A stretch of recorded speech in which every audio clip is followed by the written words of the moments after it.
mon fiancé, mon premier amour, de 3 ans mon cadet. En 3 ans, il avait menacé de rompre 9 fois, et je pensais que ce n'était que le piment de la romance. Jusqu'au jour où son ami m'a comparé à la fille qui passait toutes les nuits avec lui pendant que je travaillais. Il est resté silencieux. Je suis entré. Et la seconde d'après. Je l'ai choqué. J'ai froncé les sourcils, frotté mes tempes lourdes de fatigue, retiré la montre en argent de mon poignet, le métal froid effleurant ma peau comme un rappel des heures interminables au bureau, puis j'ai lentement enlevé mon blazer couleur café et je l'ai jeté sur le canapé. Je me suis changé pour un simple t-shirt, mais même ce confort ne parvenait pas à rendre ma respiration plus facile. Je ne me suis même pas versé un verre d'eau. Ma main, presque par habitude, a attrapé les clés de la voiture, et je suis sorti directement.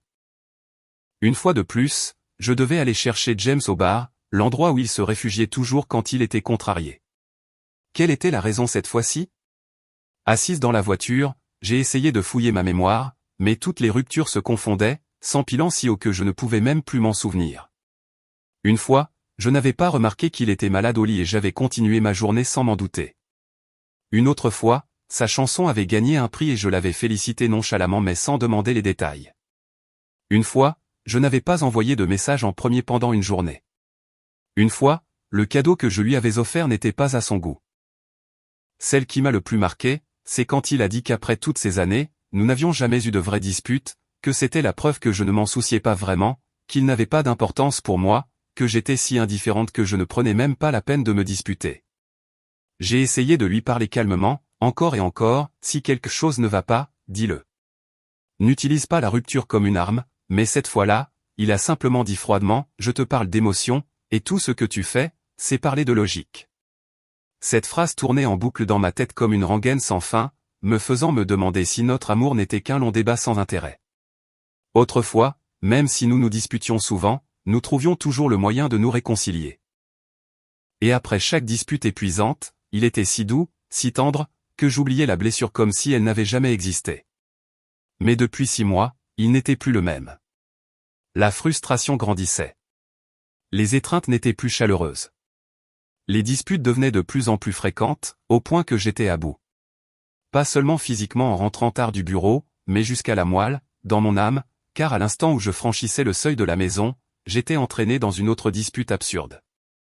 C'est là que j'ai finalement compris ce que signifiait être vraiment, complètement épuisé.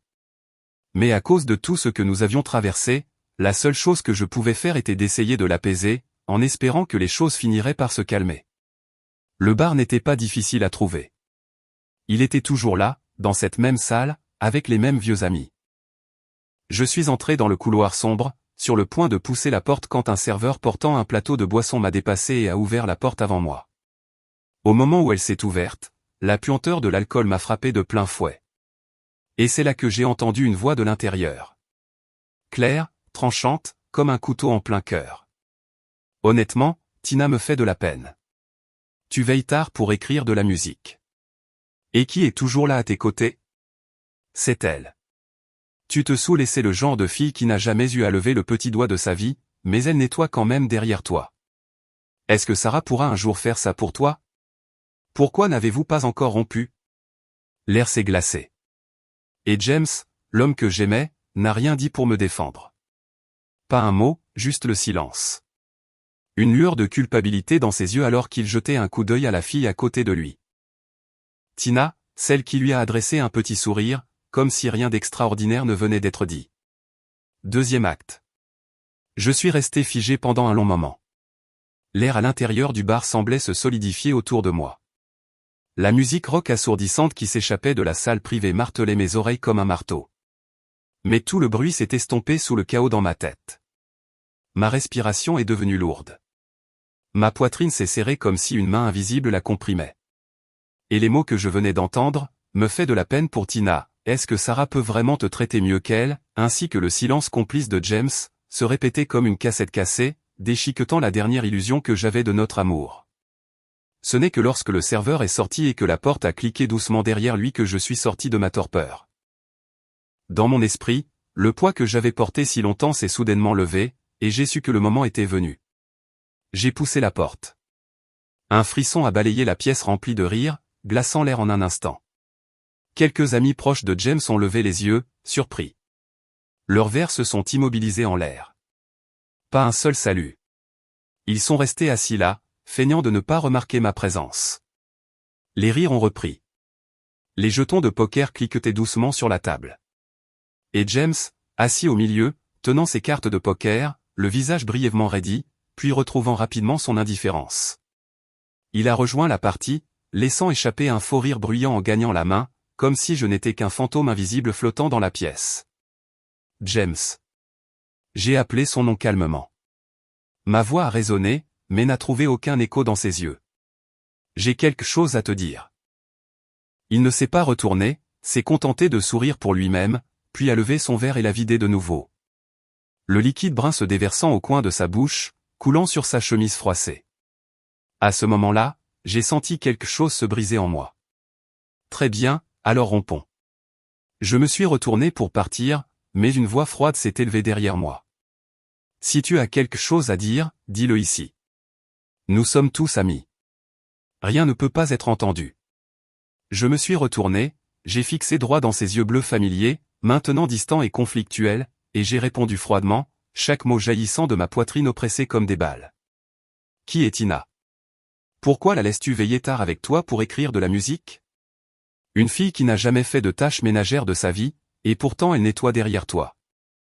Est-ce qu'elle fait ça pour tout le monde ou juste pour toi? Et plus important encore, quand quelqu'un me rabaisse juste devant toi, tu n'as pas dit un seul mot pour me défendre. Est-ce parce qu'au fond de toi, tu es d'accord avec eux? La pièce est devenue silencieuse. Les rires ont cessé. Celui qui venait de défendre Tina avait l'air mal à l'aise. Quelqu'un s'est rapidement penché pour éteindre la musique. Le silence s'est étiré comme une fissure se propageant à travers la pièce. James a froncé les sourcils, agacé, et a grogné, « Pourquoi l'éteindre ? Continuez de jouer. » La musique a de nouveau retenti, cette fois discordante et stridente. Il a jeté ses cartes, a laissé échapper un rire sardonique et a dit, avec un ton plein de mépris, « Ils ne font que te dire la vérité. Ton travail passe toujours en premier. Je viens après tout le reste. Tu ne te soucies pas de moi. Maintenant, tu ne veux même pas laisser quelqu'un d'autre prendre soin de moi. Il parle de toi, je ne me plains pas, et ce n'est toujours pas suffisant. Qui es-tu pour me critiquer? Demande-toi, peux-tu seulement faire ce qu'elle fait? Je l'ai regardé une fraction de seconde. J'espérais un regard, une lueur de regret, mais non, seulement de la froideur et du défi. La dernière parcelle d'espoir en moi s'est éteinte. Soudain, tout est devenu si clair. Oui, j'étais occupé, mais il le savait, nous vivions toujours ensemble. Et chaque fois qu'il n'était pas en tournée, nous nous voyions toujours. Il se plaignait et je réorganisais mon emploi du temps pour le voir se produire. Debout dans des foules bruyantes, applaudissant fort quand il montait sur scène, même quand j'étais épuisé. Mais je ne pouvais pas passer toute ma vie à orbiter autour de lui. Je ne le pouvais pas. J'avais ma carrière, mes propres rêves, et je croyais que l'amour signifiait se soutenir mutuellement, pas tout sacrifier. Je ne pouvais que compenser par d'autres moyens. Des cadeaux surprises, des petits messages pendant le travail.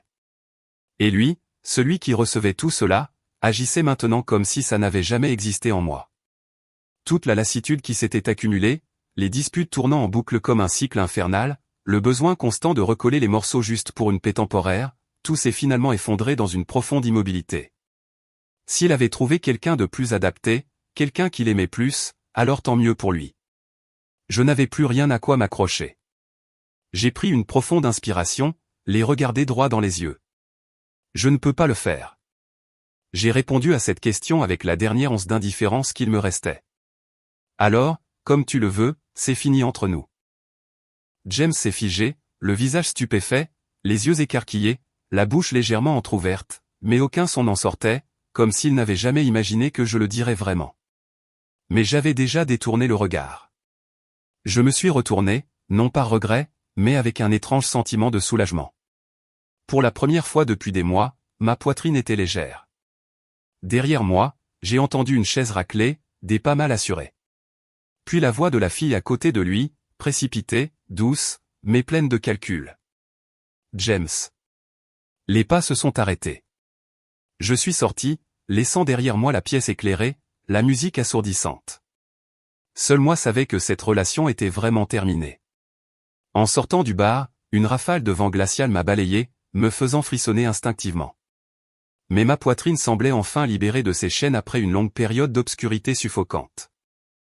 Je me suis glissé sur le siège du conducteur, mes doigts glacés agrippant le volant, mes yeux suivant les feux rouges et jaunes clignotants des voitures devant moi, hébété au point de ne pas savoir combien de temps j'étais resté assise là.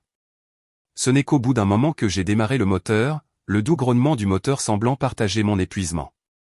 Je suis parti en direction de l'appartement près de l'aéroport, celui que j'avais acheté juste à cause de James.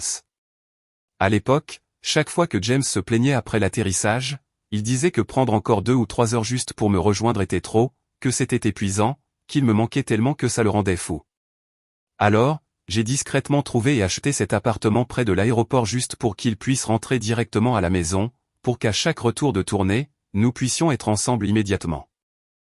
En échange, je conduisais plus de 2 heures chaque jour pour me rendre au cabinet d'avocat, aller-retour, matin et soir, épuisé jusqu'à l'os. Mais je ne me suis jamais plainte une seule fois. Je pensais que c'était ça, l'amour, un sacrifice silencieux pour son bonheur. Mais maintenant que tout s'était brisé, j'ai réalisé que cela faisait juste partie du contrôle dans lequel j'étais volontairement entré. Nous avions rompu maintenant. À partir de maintenant, je n'aurais plus à m'épuiser comme ça. Je n'avais pas grand-chose à emballer. Juste une valise bien rangée. Il ne m'a pas fallu longtemps pour finir et quitter l'endroit que j'appelais autrefois ma maison. Sur le chemin du retour vers l'appartement près de mon bureau, mon estomac s'est tordu soudainement, une douleur vive et creuse. J'ai réalisé que je n'avais rien mangé de la journée. L'horloge de la voiture clignotait 23h03, sa faible lumière rouge projetant une lueur fatiguée sur mon visage dans le rétroviseur. Je me suis arrêté à une supérette ouverte 24 heures sur 24. L'air à l'intérieur était chaud, légèrement parfumé de pain grillé et de café. J'ai pris un café chaud et un sandwich. En faisant la queue, j'ai entendu la voix posée de la caissière. Bonjour, ça fera 24,90 $. Elle l'a dit à la personne devant moi. Bonjour. Instinctivement, j'ai levé les yeux. Mon regard a croisé celui, direct, d'un jeune homme, surpris, clair, mais comme s'il venait de subir un choc. Je lui ai jeté un regard vide, laissant mes yeux parcourir son visage, des cheveux bruns légèrement ébouriffés, une veste en jean un peu usée, et un sourire timide qui tentait de se former. Je ne le connaissais pas. Certainement pas. Son visage est devenu rouge immédiatement, comme s'il venait d'être pris en flagrant délit, et il a rapidement sorti son téléphone pour scanner et payer. La caissière lui a dit quelques mots, et je me suis avancé pour payer, essayant de ne pas remarquer sa gêne. Quand je suis sorti, les petites marches devant le magasin étaient déjà plongées dans l'obscurité. Je l'ai aperçu qui traînait non loin. J'ai légèrement froncé les sourcils et ouvert le couvercle de mon café, la vapeur chaude montant vers mon visage gelé. Et à ce moment précis, j'ai raté une marche. J'ai trébuché sur le petit escalier à l'extérieur du magasin, tout mon corps basculant en avant, le café se renversant alors que je me préparais à la douleur inévitable de heurter le trottoir froid. Mais elle n'est pas venue. À la place, un bras ferme s'est enroulé autour de ma taille, me rattrapant juste à temps. J'ai eu un hoquet de surprise alors que le café chaud s'est renversé directement sur lui, le liquide sombre éclaboussant sa veste en jean et son visage. Il a poussé un cri, grimaçant sous l'effet de la chaleur. Je l'ai rapidement repoussé et j'ai retrouvé mon équilibre pendant qu'il essuyait son visage trempé de café. Il plissait les yeux à cause de la brûlure, réussissant tout de même à esquisser un sourire penaud. Sarah, je suis étudiant en 3e cycle à la faculté de droit. Je m'appelle Liam Mason. Je suis un de vos fans. Les 2 derniers mots sont sortis plus doucement, presque timidement, comme s'il avait peur que je ne le croie pas. Je me suis figé, le regardant en silence. Il a rapidement remonté sa manche pour s'essuyer le visage, révélant un visage jeune, clair, remarquablement beau, encore empreint d'un charme juvénile. À l'époque, vous étiez une légende. Vous dominiez toutes les compétitions de débat. À la fac, vous êtes toujours une légende. J'ai toujours voulu être aussi brillant que vous. Vous avez été mon idole. Tout à l'heure, en vous voyant en personne comme ça, j'étais juste submergé. Il s'est gratté la tête. Son sourire était embarrassé mais sincère. Ses yeux brillaient comme ceux d'un enfant rencontrant son super-héros. Désolé, Sarah. Je ne voulais pas vous faire peur. C'est donc de là que venait toute cette tension. J'ai sorti une lingette humide de mon sac et la lui ai tendue, ma voix douce. Ça va? Non, je veux dire, oui, ça va, a-t-il dit en acceptant la lingette, tamponnant son visage trempé, les yeux brillants comme si on venait de lui donner quelque chose de précieux. Merci. J'ai hoché la tête, me suis penché pour ramasser le sandwich que j'avais fait tomber, sur le point de partir, mais il a repris la parole, la voix hésitante, mais remplie d'espoir. Sarah, est-ce que je peux vous ajouter sur Instagram? J'ai marqué une pause, réfléchissant une seconde. Il semblait être un étudiant sincère, et s'il venait vraiment de la même faculté de droit, peut-être que nos chemins se croiseraient un jour en tant que collègues. De plus, il y avait quelque chose dans son enthousiasme maladroit qui m'a fait sourire. Une chaleur rare dans cette nuit froide. J'ai tendu mon téléphone pour qu'il puisse le scanner, et la lueur de l'écran a illuminé son visage, maintenant rouge d'excitation. Alors que je me tournais pour partir, il m'a appelé, sa voix s'élevant dans l'air nocturne. Sarah, au revoir. Après l'au revoir de Liam, notre rencontre suivante a eu lieu 3 jours plus tard. Mon bureau venait de voir une secrétaire démissionner et les RH recrutaient un remplaçant. Après plusieurs séries d'entretiens, il ne restait que 2 candidats, et c'est moi qui prendrais la décision finale. L'un d'eux était Liam Mason, mais pendant l'entretien, il n'a montré aucune de l'excitation de cette nuit à la supérette. Il n'a pas essayé de mentionner notre rencontre ni d'étaler son statut de fan. Il était assis bien droit sur l'élégante chaise en cuir noir, les mains soigneusement posées sur ses genoux, parlant clairement et avec confiance en répondant à chaque question, de la gestion des dossiers sensibles à l'analyse d'un litige contractuel complexe. Ses yeux restaient concentrés, sans jamais faiblir. Et quand ce fut terminé, il a simplement offert un sourire poli et a dit « Merci pour votre temps ». Pas un mot de trop, pas un seul geste inutile. Alors, entre 2 candidats également qualifiés, j'ai suivi mon instinct et je l'ai choisi. En tant que cabinet d'avocats de premier plan, les exigences ici étaient toujours élevées. Mais après 2 semaines, chaque fois que je quittais le travail vers minuit, en passant devant les quelques bureaux encore éclairés où le personnel faisait des heures supplémentaires, Liam était toujours là, la tête baissée, les yeux rouges, mais toujours persévérant. Samedi matin, j'étais assise devant mon écran d'ordinateur, la tête battante, la gorge sèche et brûlante. J'ai essayé de taper quelques lignes de plus, mes yeux me piquaient si fort que je pouvais à peine voir, et j'étais sur le point de me recoucher quand la sonnette a retenti. J'ai supposé que c'était la secrétaire qui déposait des papiers à signer. J'ai donc ouvert la porte sans réfléchir. Mais c'était James qui se tenait là, l'homme qui avait disparu depuis 2 semaines. Il n'a rien fait, il est juste resté figé sur le seuil, le regard partagé entre l'attente et le ressentiment. Il s'attendait à ce que je parle en premier, que je m'excuse comme toutes les fois précédentes. C'était la première fois qu'il venait me voir sans qu'on le lui demande, mais aussi la première fois que je ne voulais pas continuer. Autrefois, quand je n'étais pas submergé de travail, je voulais toujours résoudre les choses rapidement, ne pas laisser les disputes miner la relation. Je n'étais jamais resté silencieuse avec lui aussi longtemps. 2 semaines s'étaient écoulées comme un silence obsédant. C'est moi qui l'ai brisé. Il n'y a rien à toi ici. Je n'ai pas encore changé le code de l'autre appartement. Tu peux passer récupérer tes affaires quand tu veux. Sarah, dit-il, sa voix brièvement chagrine avant de se transformer rapidement en colère. Tu ne penses pas que tu es en tort? Tout ce que je voulais, c'était que tu sois là pendant les moments importants de ma vie, pour célébrer mes succès. Mais tout ce qui t'a jamais importé, c'était le travail. Je devais te provoquer, faire tout exploser juste pour attirer ton attention. Pourquoi ne peux-tu pas te remettre en question pour une fois? Pour moi, mon travail et lui comptaient tous les deux, selon l'urgence. Autrefois, il suffisait qu'il ait l'air blessé pour que je me demande immédiatement si j'avais échoué en tant que partenaire.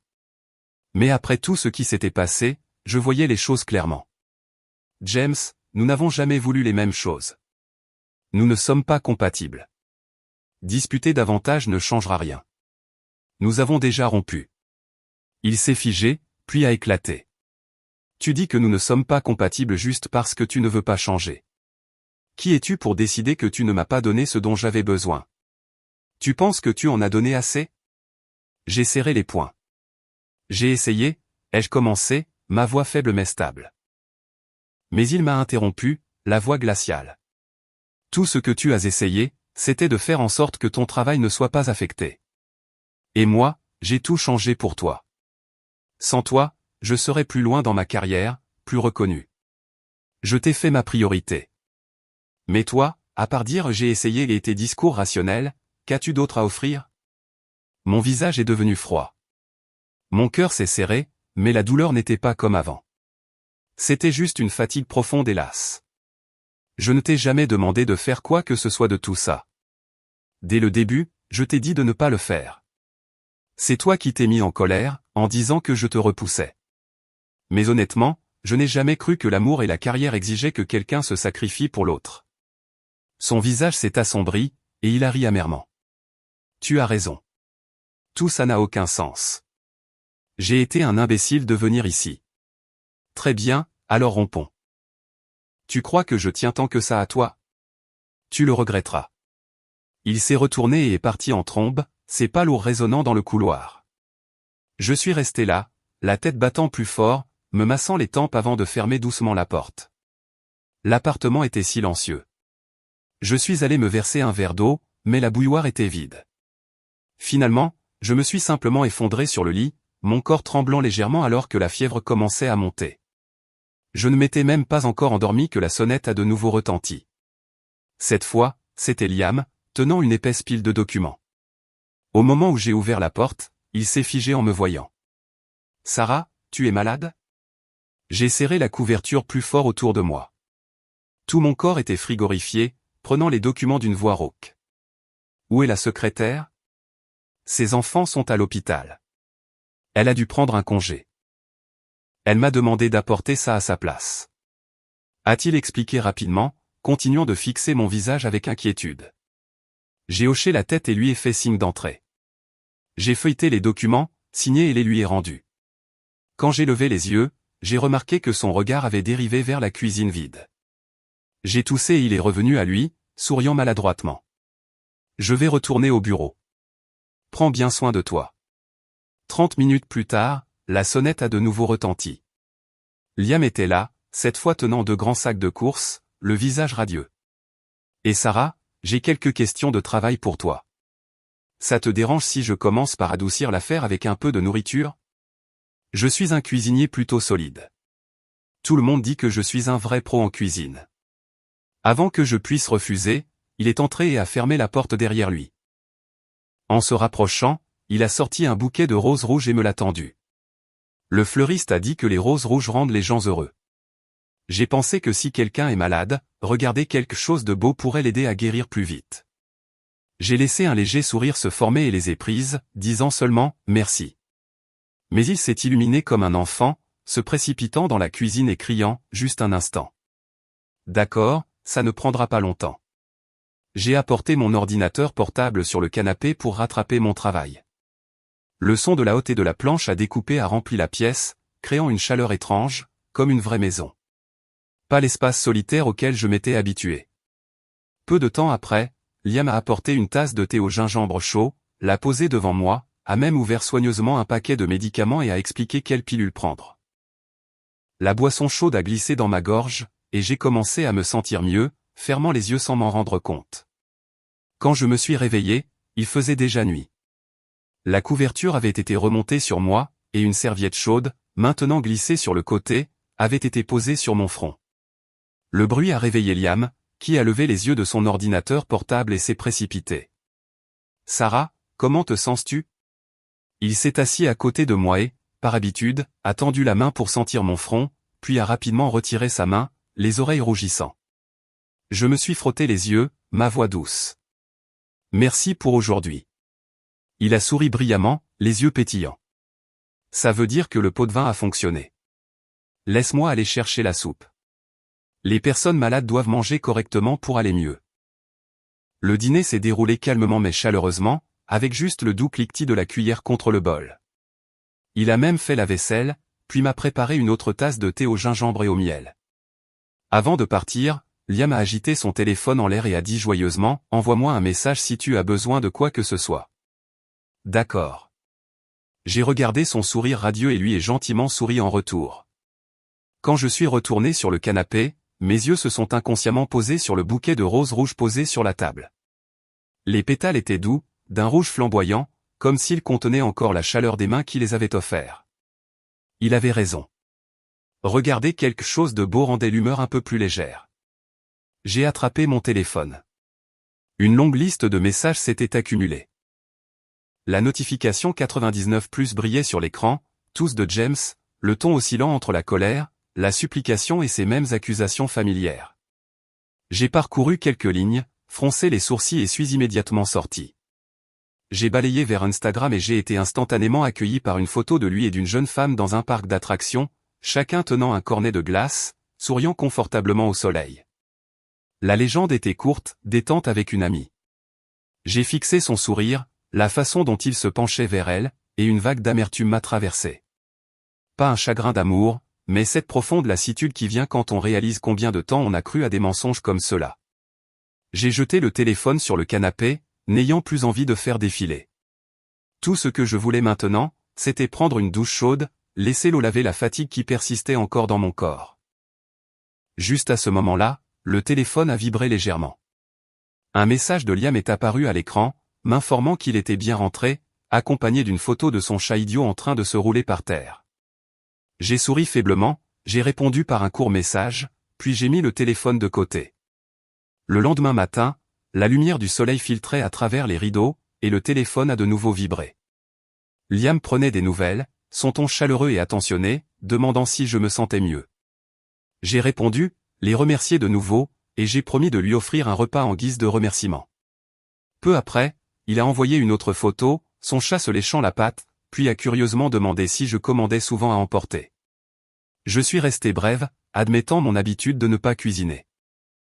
Liam a immédiatement suggéré que j'essaie un autre type de plat à emporter, un repas préparé par lui, ajoutant un argument de vente enjoué sur les ingrédients frais et les prix justes, complété par une photo d'un chiot enlaçant des fleurs avec une expression pleine d'espoir. J'ai jeté un coup d'œil à la soupe restante de la veille, encore parfumée même si j'avais été malade et que mes papilles n'étaient pas très sensibles. Dans mon esprit, le sourire éclatant de Liam a surgi comme un rayon de lumière chassant la morosité en moi. Mes lèvres se sont courbées en un petit sourire. J'ai répondu par message, disant que si ça ne le dérangeait pas, j'essaierais. Sa réponse est arrivée instantanément, débordante d'enthousiasme, qualifiant cela d'honneur et joignant un petit autocollant de chien de dessin animé suffisant, les pattes sur les hanches. J'ai ri tout haut, un sentiment de légèreté se propageant en moi, comme si la tension de la veille avait commencé à se dissoudre doucement. La cuisine de Liam était vraiment impressionnante. Chaque plat qu'il préparait était réfléchi, les ingrédients assez frais pour donner envie à quelqu'un comme moi, qui ne s'était jamais beaucoup soucié de la cuisine, de prendre inconsciemment une autre bouchée. Cela faisait presque 2 mois que nous travaillions ensemble au cabinet, et j'avais remarqué qu'il restait rarement tard. Pourtant, d'une manière ou d'une autre, je finissais toujours par le croiser dans l'ascenseur après les heures de travail, son sourire jeune et éclatant semblant m'attendre juste là. Sarah, saluait-il doucement, un simple bonjour qui me rappelait toujours, d'une manière ou d'une autre, cette nuit fiévreuse. Ses soins, les roses rouges, les fleurs qui pour la première fois après tant de jours pesants m'avaient vraiment fait me sentir mieux. J'ai jeté un coup d'œil à l'heure, il était encore temps de dîner, j'ai hésité une seconde, puis j'ai demandé, Liam, tu as déjà mangé ? Laisse-moi t'inviter. L'ascenseur venait d'atteindre le rez-de-chaussée, celui dont il avait clairement l'intention de sortir, mais dans un mouvement agité, il a appuyé sur le bouton d'ouverture. Au lieu de sortir, il a rapidement changé pour le bouton de fermeture, les oreilles rouges. J'ai gloussé doucement, mais je n'ai rien dit. Sur le chemin du restaurant, j'ai mentionné les repas qu'il me cuisinait et me livrait souvent. Il a souri, ses yeux se plissant en demi-lune. Ce n'est rien comparé au fait que Sarah m'offre un vrai repas de temps en temps. Ça compensera. Oui. Je pensais qu'il plaisantait et me suis tourné pour répondre de manière enjouée, mais j'ai accidentellement capté la lumière dans ses yeux, si brillante et pleine d'un espoir silencieux. J'ai marqué une pause, puis j'ai souri. Alors, qu'est-ce que tu veux manger ? Un barbecue coréen. Tu aimes ça ? J'ai hoché la tête, répondant doucement. Je connais un très bon endroit. Au moment où nous sommes entrés, avant même de commander, mon regard s'est fixé sur une silhouette familière. James. En face de lui, était assise Tina, la fille que j'avais vue à la fois dans le salon privé ce soir-là et sur Instagram. Il s'est avéré que, pendant les 2 derniers mois, elle avait été à ses côtés dans presque toutes les villes, assistant à chaque spectacle. C'était le type de femme dont il avait besoin, quelqu'un qui tournait autour de lui. J'ai calmement détourné le regard et je suis retourné parcourir le menu comme si je n'avais rien vu. Liam a penché la tête, demandant « Tu es déjà venu ici avec ton petit ami ?» J'ai répondu « Non. » Alors si tu m'invites, ton petit ami ne sera pas contrarié? J'ai siroté mon eau et j'ai ri. Il a au moins un niveau de confiance de base en moi. Liam avait l'air confus, a forcé un sourire. Oh, je pensais que tu étais célibataire. Quelqu'un d'aussi accompli que toi. Comment pourrais-tu ne pas avoir de petit ami? Accompli? Une douleur sourde a serré ma poitrine. Ma vie amoureuse n'était depuis longtemps qu'un amas de débris. J'ai demandé nonchalamment, et toi? Ses yeux se sont illuminés instantanément. Je suis célibataire, 25 ans, 4 ans de moins que toi. Je ne fume pas, je ne bois pas. Je suis en bonne santé. Mes 2 parents vivent à proximité et travaillent pour de grandes entreprises. J'ai 5 appartements, 2 voitures. Je suis fils unique. Ma famille est heureuse. Autre chose que tu voudrais savoir? Je me suis éclairci la gorge, j'ai pris une autre gorgée, reconnaissante que le serveur soit arrivé juste à temps pour prendre notre commande et dissiper la gêne qui s'installait entre nous. Vers la fin du repas, une grande ombre s'est soudainement profilée au-dessus de nous. James, le visage sombre, comme si une tempête venait de s'abattre sur le restaurant. Tina se tenait derrière lui, visiblement anxieuse. Il a foncé vers notre table et a pointé Liam du doigt, la voix tremblante de rage, exigeant de savoir qui il était. Je lui ai calmement rappelé, tu es une personnalité publique. Ne fais pas de scène. Mais James n'a pas voulu reculer. Il a haussé la voix, insistant pour que je lui explique qui était Liam pour moi. Je l'ai regardé droit dans les yeux et j'ai dit, un collègue. Il a ri amèrement, sa voix épaisse de ressentiment. Un collègue. Tu as rompu avec moi à cause de lui, n'est-ce pas? Parce qu'il sait comment te faire sourire et pas moi. Tu es là à rire avec lui tout le temps. Et tu ne m'as même pas regardé une seule fois. Il criait presque. J'ai calmement enfilé mon manteau, pris mon sac et me suis levé. En passant devant lui, je me suis arrêté, je l'ai regardé droit dans les yeux et j'ai dit froidement, si tu n'es pas sincère, ne joue pas avec les sentiments des gens. Tina se tenait silencieusement derrière lui. James était stupéfait. Je suis parti. Liam a suivi tranquillement derrière. C'était généralement lui qui faisait la conversation, mais tout le trajet du retour a été étrangement silencieux. Quand je l'ai déposé devant le portail de son appartement, je n'ai pas pu me retenir. Quelque chose ne va pas? Il a eu un sourire étrange. Non. Puis il a ouvert la porte et est sorti. Je suis resté dans la voiture, regardant son dos disparaître sous la lueur des lampadaires et j'ai senti quelque chose se serrer dans ma poitrine. Juste au moment où j'allais démarrer le moteur, il s'est soudainement retourné, a ouvert la porte et est rentré. Ses yeux brillaient d'une concentration déterminée. Sarah, je peux te poser une question personnelle. J'ai légèrement hoché la tête. Il m'a regardé intensément, parlant lentement. Tout à l'heure, tu as dit que tu avais un petit ami. C'était parce que tu ne voulais pas que je te poursuive? Est-ce que je te dérangeais? Je suis resté silencieuse quelques secondes avant de répondre doucement. Ça ne te concerne pas. C'est personnel. Son expression s'est adoucie, ses yeux s'éclaircissant, sa voix sérieuse. Sarah, serais-tu prête à essayer de sortir avec moi? À l'intérieur de la voiture fermée, je pouvais entendre l'urgence dans sa respiration, le rythme accéléré de son cœur. Les mots pour le rejeter étaient déjà sur mes lèvres. Mais quand j'ai rencontré son regard sincère, je me suis figé. Je ne pouvais pas le dire. Liam. Il a pris une profonde inspiration, forçant un sourire. Ce n'est pas grave. Je peux attendre ta réponse. Puis il est sorti de la voiture, et resté là alors que le vent froid ébouriffait ses cheveux, ses larges épaules paraissant soudain étrangement seules. J'ai démarré le moteur et à travers le rétroviseur, je l'ai regardé debout sous le lampadaire, toute sa silhouette brillant, stable, mais si déchirante de solitude que ma poitrine s'est de nouveau serrée.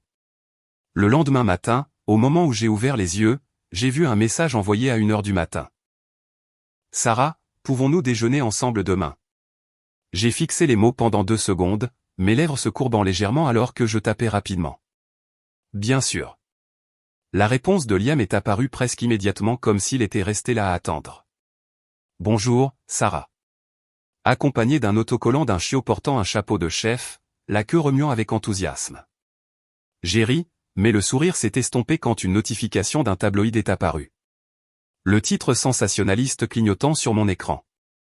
James Carter en plein chagrin d'amour, surpris ivre dans la rue à minuit. J'ai plissé les yeux. J'avais demandé à quelqu'un de supprimer les photos et les vidéos de la nuit dernière au restaurant. Comment cela a-t-il pu fuiter? J'ai cliqué et j'ai réalisé que ce n'était pas à ce sujet, mais plutôt sur les 2 derniers mois où il avait constamment posté des photos avec Tina et où les fans avaient supposé qu'ils formaient un couple. Mais la nuit dernière, dans un court clip pris par un paparazzi, il n'y avait que James, seul, affalé sur le trottoir froid devant mon appartement, la chemise froissée, une bouteille d'alcool roulant à côté de lui, la tête baissée, les cheveux en désordre cachant ses yeux injectés de sang. L'article spéculait, le couple s'est disputé. J'ai froncé les sourcils. Un mélange d'émotions m'a envahi. Le succès qu'il avait construit n'avait pas été facile, alors pourquoi se détruisait-il ainsi pour une relation déjà brisée? J'ai jeté le téléphone de côté, j'ai enfilé une tenue de sport et je suis allé courir le long de Riverside Park. Une demi-heure plus tard, je suis rentré, j'ai pris un petit déjeuner rapide de pain grillé et de café noir, je me suis douché, j'ai enfilé un costume bleu marine propre, j'ai attrapé ma mallette et je suis parti, prête pour une longue journée. En ouvrant la porte, la puanteur de l'alcool m'a immédiatement frappé, assez épaisse pour donner l'impression d'avoir imprégné tout le couloir. James se tenait là, juste devant, débraillé, sa chemise noire froissée, les cheveux collés à son front, ses yeux autrefois bleus maintenant ternes et vitreux. Il m'a regardé, son regard acéré et douloureux. Une tempête d'angoisse et de colère mêlée. J'ai instinctivement reculé, mon cœur a sauté un battement, puis j'ai froncé les sourcils et j'ai dit froidement, « Qu'est-ce que tu fais ici ?» Sa voix était lourde de chagrin. Ils avaient raison. En apparence, on dirait toujours que c'est moi qui fais des scènes, mais le pouvoir, il a toujours été entre tes mains.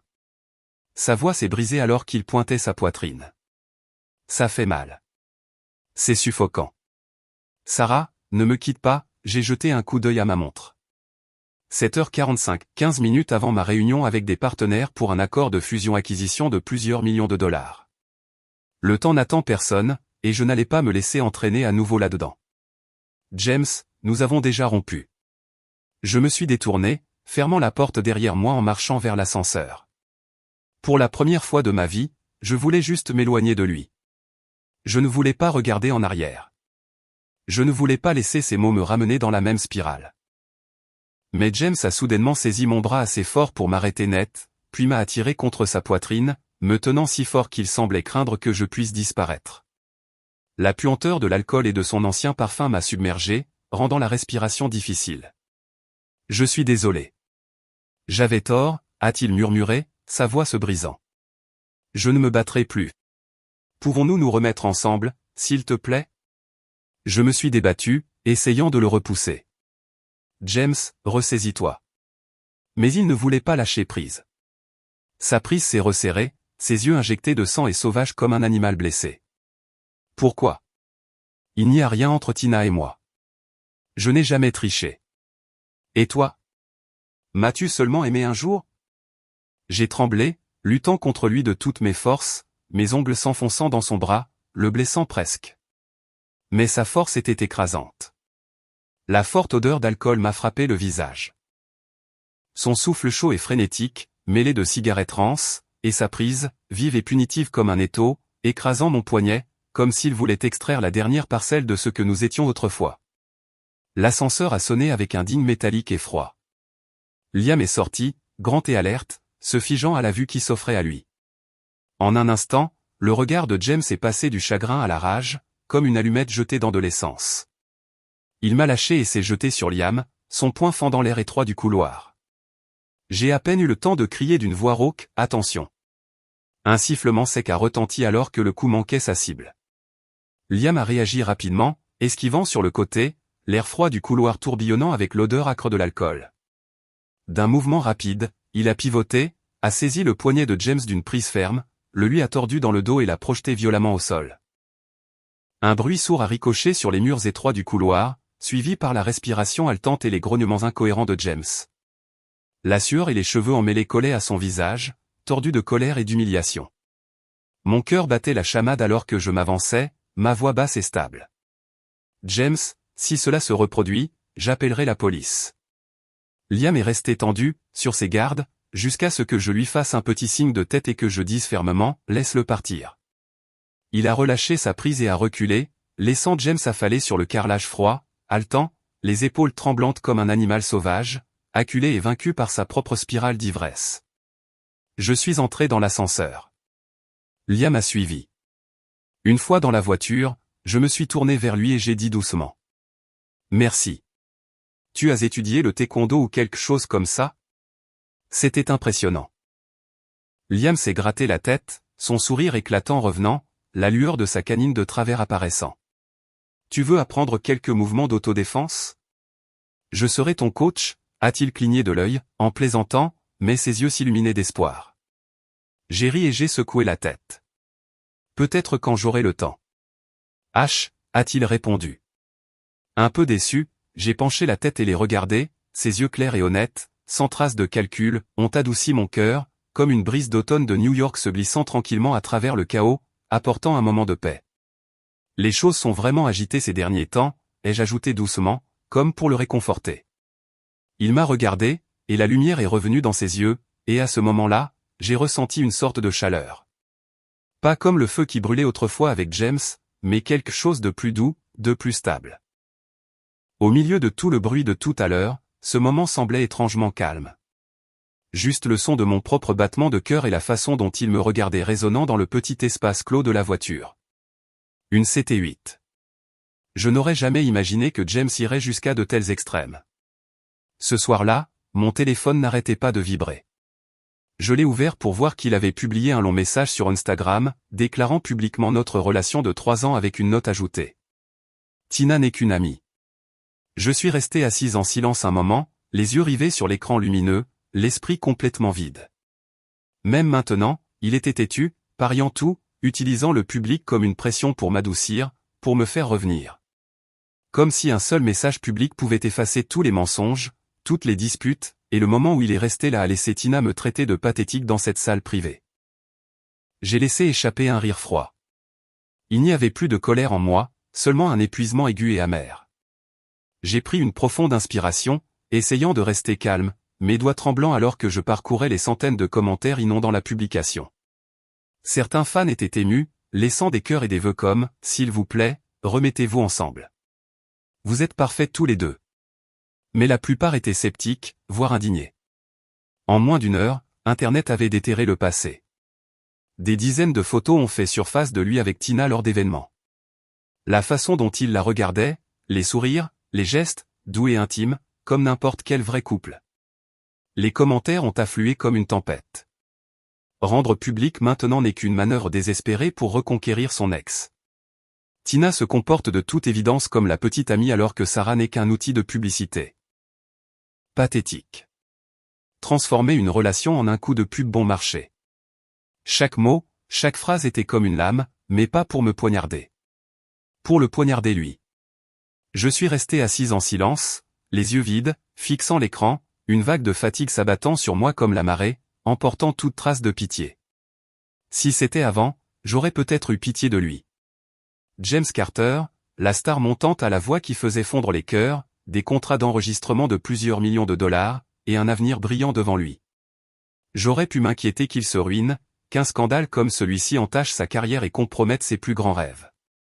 Mais cette fois, tout ce que je ressentais, c'était du dégoût. Du dégoût de la façon dont il essayait encore de manipuler mes émotions. Dégoûté par les mensonges déguisés en chagrin et dégoûté de moi-même pour avoir jamais cru qu'il était sincère. J'ai ouvert Instagram, mes doigts volants sur le clavier et j'ai posté un message court et sec comme une déclaration. James et moi avons rompu il y a 2 mois. Je respecte le passé. Mais en ce moment, je veux juste la paix. J'ai posé le téléphone et j'ai fixé le plafond en silence. Si c'était avant, j'aurais eu le cœur brisé. Je l'aurais plaint de ne pas savoir comment s'accrocher. Mais en ce moment, je ne ressentais aucun regret, juste un épuisement si profond qu'il frisait le mépris.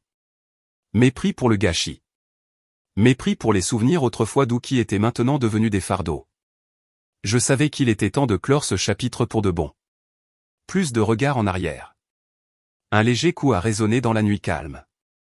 Quand j'ai ouvert la porte, Liam se tenait là, grand, légèrement voûté, comme s'il n'était pas sûr d'être le bienvenu. Ses cheveux bruns ébouriffés par le vent d'automne, ses yeux bleus captant la lumière du couloir, scintillant comme la rivière Hudson sous le soleil. Il a souri, puis a sorti de derrière son dos un bouquet de roses rouges vives, les pétales veloutés et éclatants comme de petites flammes dans l'obscurité. « Sarah, dit-il doucement, sa voix chaude comme une douce mélodie de jazz. J'ai vu les nouvelles en ligne. J'ai pensé que tu ne te sentais probablement pas très bien. » Il m'a tendu les fleurs, ses doigts glissant légèrement le long des tiges comme s'il offrait quelque chose de précieux. Je me suis figé, le souffle coupé par ce geste, simple mais si plein de sens. J'ai pris le bouquet, son doux parfum montant à mon nez, et je l'ai regardé.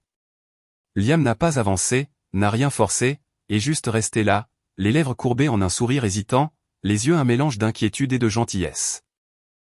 « Sarah, dors bien, a-t-il dit, sa voix comme une bénédiction silencieuse, sincère et douce. Une chaleur soudaine a gonflé en moi, et juste au moment où Liam se tournait pour partir, j'ai tendu les bras et je l'ai enlacé. Ne pars pas, j'ai senti son corps se raidir, puis trembler légèrement. Il s'est retourné pour me faire face, les yeux écarquillés, un mélange de surprise et de joie. « Sarah » s'est-il exclamé, semblant être un enfant qui vient de recevoir le cadeau de ses rêves. « Qu'est-ce que tu veux dire ?» Sans hésitation, il a pris ma main, chaude et stable, la joie jaillissant de lui comme la lumière du soleil à travers les nuages. « Alors, qu'est-ce qu'on est maintenant » a-t-il demandé, la voix tremblante d'espoir, ce sourire de travers caractéristique brillant comme une petite étoile. J'ai penché la tête, taquine. « Dis-le-moi, toi. » Amoureux, a-t-il répondu instantanément, sans l'ombre d'un doute. J'ai baissé les yeux sur le bouquet de roses rouges dans mes mains, leurs pétales vibrants brûlant comme des flammes, éclairant tous les jours sombres derrière moi, et j'ai ri. Un son de liberté, de libération. Cette nuit-là, le petit appartement calme semblait soudainement inhabituellement chaleureux. Liam était assis sur le canapé, ses longues jambes étendues, ses mains s'agitant comme s'il n'arrivait pas à croire qu'il était vraiment là. Je me suis assise à côté de lui, l'espace entre nous petit mais réconfortant, comme la première page d'une histoire encore à écrire. Dehors, New York murmurait, le bruit de la circulation, des rires lointains, des feuilles sèches frôlant le trottoir. Mais dans cette pièce, il n'y avait que nous. Une respiration douce, l'éclat des roses, et la promesse tacite d'un nouveau départ. J'ai pensé à James, à toutes ces années où nous avons poursuivi un amour qui exigeait trop, nous laissant tous les deux meurtris. J'ai pensé à son message, sa dernière tentative désespérée de me ramener, pour finalement me pousser plus loin, dans ce moment, cette pièce, ce début. Avec Liam, il n'y avait pas de grands gestes, pas de déclarations publiques, juste de petits actes authentiques. Et dans cette simplicité, j'ai trouvé quelque chose que je n'avais pas réalisé avoir perdu. La liberté. Pas seulement la liberté de James, mais aussi de l'ancienne version de moi-même, celle qui remettait en question sa valeur, qui laissait la douleur des autres la définir. Les lampadaires scintillaient à travers la fenêtre, dispersant des paillettes dorées à travers la pièce comme de petites étoiles perdues dans la ville.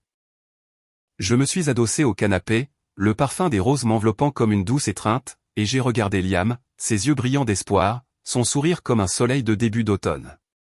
Je savais que j'étais prête. Prête à entrer dans cette liberté, à laisser le passé derrière moi et à accueillir quelque chose de nouveau et de réel. La liberté n'est pas toujours une victoire bruyante ou une évasion spectaculaire.